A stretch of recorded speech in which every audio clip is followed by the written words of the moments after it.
on nous a menti. Lorsqu'on nous a parlé de l'Afrique, on nous a menti.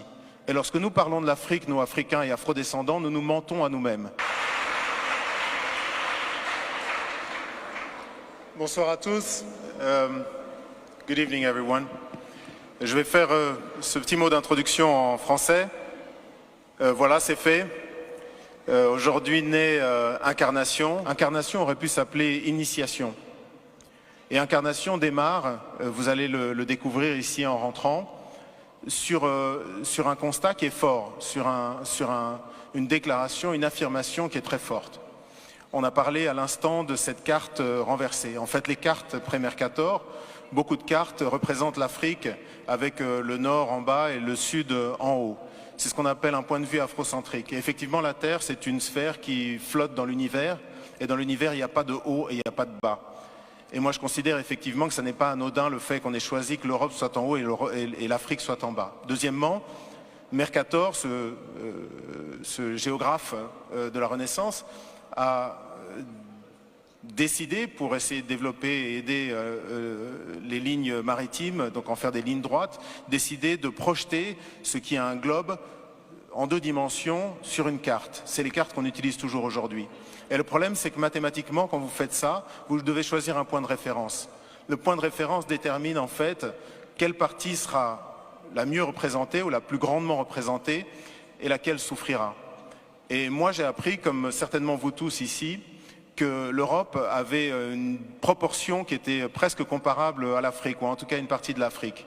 La réalité, lorsqu'on regarde en termes de superficie et de kilomètres carrés, l'Afrique peut abriter la Chine, l'Inde, l'Amérique du Nord, l'entièreté de l'Europe de l'Est, plus quelques autres pays. Et donc le premier statement qu'on affirme avec beaucoup de force avec Handel, c'est « on nous a menti ». Lorsqu'on nous a parlé de l'Afrique, on nous a menti.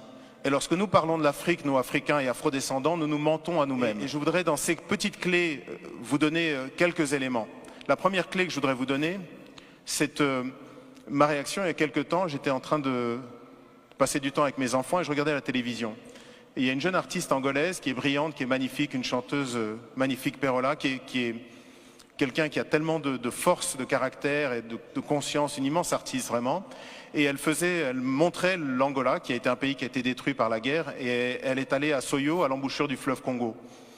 Et à Soyo, à l'embouchure du fleuve Congo, il y a une pierre sur laquelle Diego Cao, donc un explorateur portugais, a marqué donc des inscriptions pour dire qu'il était arrivé là, en 1482, donc 10 ans avant que Christophe Colomb n'atteigne les rives de l'Amérique du Nord.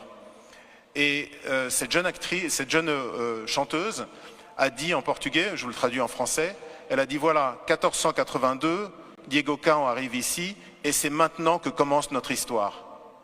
Et j'ai sauté sur place, j'étais vraiment saisi en me disant mais comment est-ce que cette femme qui est une artiste tellement consciente, tellement belle, comment est-ce qu'elle peut penser que notre histoire a commencé le jour où un blanc a posé le regard sur un noir? Et ça, de même que la carte, ça n'est pas quelque chose d'anodin. À un moment là où l'Afrique est obligée de se projeter dans le 21e siècle, à un moment là elle est toujours un réservoir de croissance pour le monde entier et d'enrichissement à part pour l'Afrique elle-même, je pense qu'il faut effectivement que nous, les Africains et les Afrodescendants, mais également, c'est un fait qui s'établit pour le monde entier, que nous arrivions à réfléchir sur à quel point nous sommes orphelins de l'Afrique.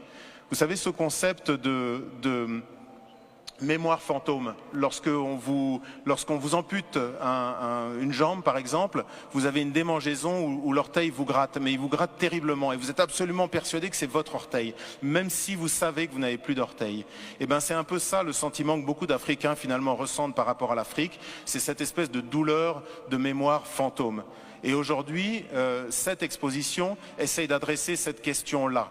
Réapprenons, nous, les Africains, mais aussi tous les gens qui ont un intérêt par rapport à ce continent, à nous regarder. Désapprenons ce que l'œuvre coloniale nous a imposé, qui est un regard décalé vis-à-vis de nous-mêmes et de notre histoire, un regard exotisant, et apprenons à nous recélébrer.